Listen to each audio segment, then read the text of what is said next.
This year's budget has boasted a substantial growth in the revenue expenditure of the government, but this tepid growth in government's revenue expenditure may not spur demand. That's what the discussion point of this video. As we all are aware, the Union Budget 2023-24 projects India's GDP growth at 10.5% in nominal terms during the fiscal 2023-24. It proposes to support the growth through income tax reliefs and rising capital expenditure without deviating from the fiscal consolidation path. It does so by cutting down fund allocations to rural development and agriculture and allied activities. The budget provides attractive rebates and incentives under the new income tax regime through introduction of standard deduction of rupees 50,000, increase in the tax exemption limit to 0.3 million from 0.25 million, reducing the tax slabs to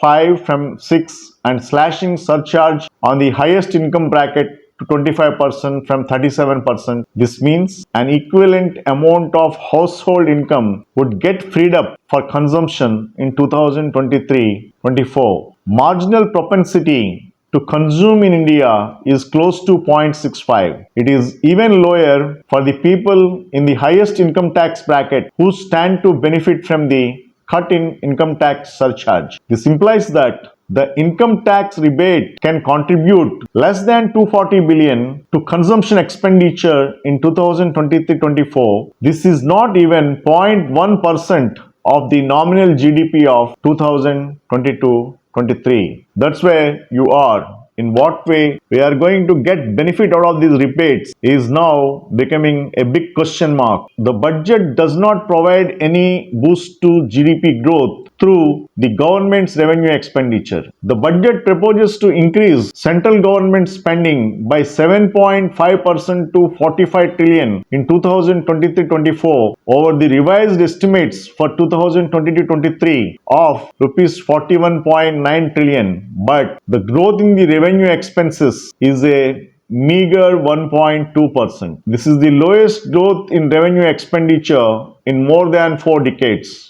Revenue expenditure adds up to 35 trillion. Of this, interest payment is budgeted to increase by 14.8% to 10.8 trillion. Outgo on subsidies, on the other hand, is budgeted to 4 trillion rupees. The remaining revenue expenditure is expected to increase by 3.2% to 20.2 trillion rupees.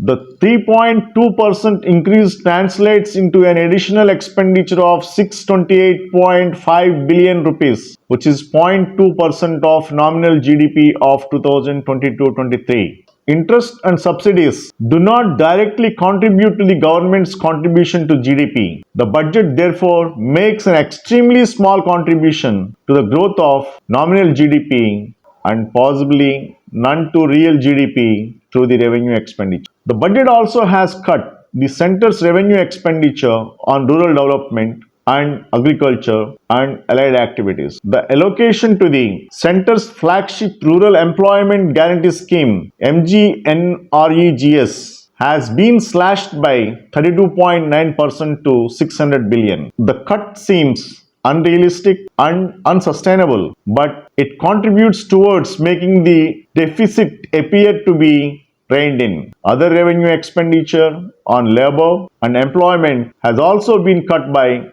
11.4% to 137.5 billion rupees. The budget has kept the allocation to PM Kisan scheme in 2023-24 stagnant at 600 billion. Overall, revenue expenditure allocation to agriculture and allied activities has been cut by 23.9% to 3.5 trillion rupees. The move is discouraging for rural demand. The center has already withdrawn the PMGK scheme with effect from January 1, 2023, which provides 5 kilo of free food grain per person per month to about 800 billion poor.